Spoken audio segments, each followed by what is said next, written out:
अब नया टॉपिक लेके आ रखे हम कि आजकल आपने देखा होगा मनोज दा कि पहाड़ों को देवभूमि के नाम से भी जाना जाता है।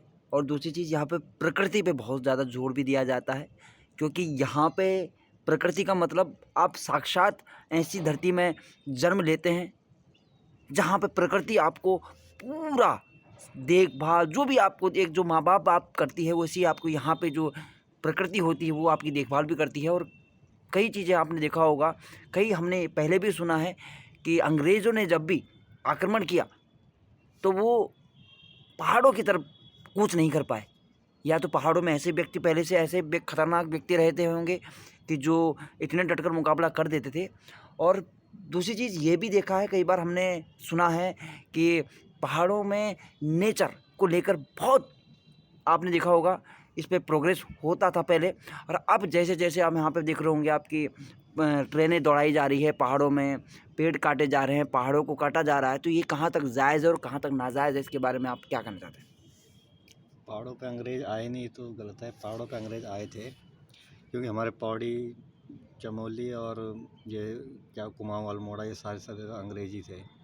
हाँ, टिहरी में नहीं आए, क्योंकि उन्होंने टिहरी में राजशाही थी और उन्होंने एक समझौता किया था टिहरी के राजा से कि आप राज करिए, 22 साल का हमें जो भी टैक्स वगैरह होगा वो हमें दीजिए।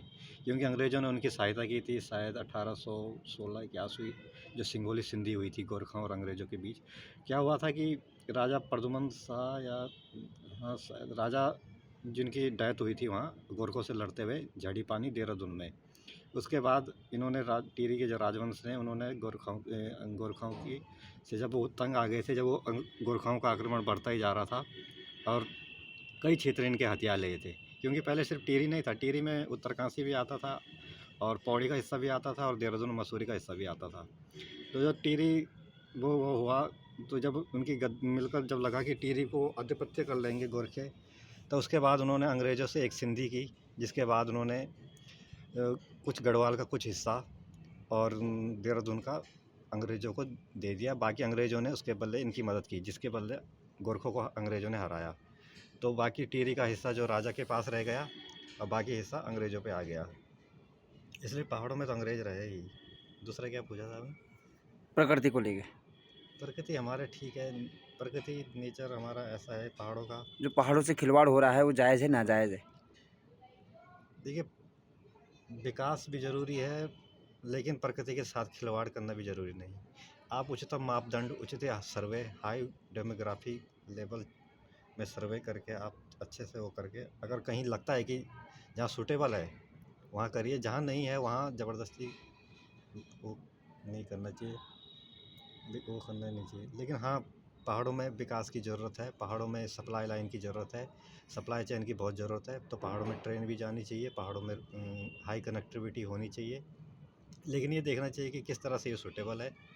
और मुझे लग रहा है गवर्नमेंट सब वगैरह सर्वे करके उसके उचितम माप टेस्टिंग करके ये आगे का प्लान करती है।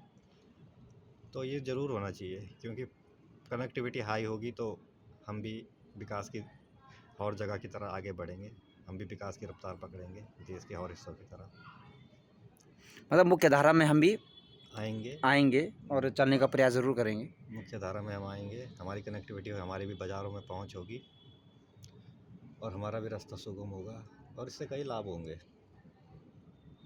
आप कोई भी खेती बाड़ी करते हैं तो आपके लिए खेती, हाँ, उत्पादन जो होता जो है ना? खेती बाड़ी करेंगे, उत्पादन, जो स्मॉल स्केल इंडस्ट्री, मतलब छोटे मध्यम उद्योग, जैसे हम अचार, मुरब्बा, ये पैन, जो भी चीज़ें छोटी मोटी चीज़ें बनाने, ये आसानी से बाज़ार में पहुंच जाएगी।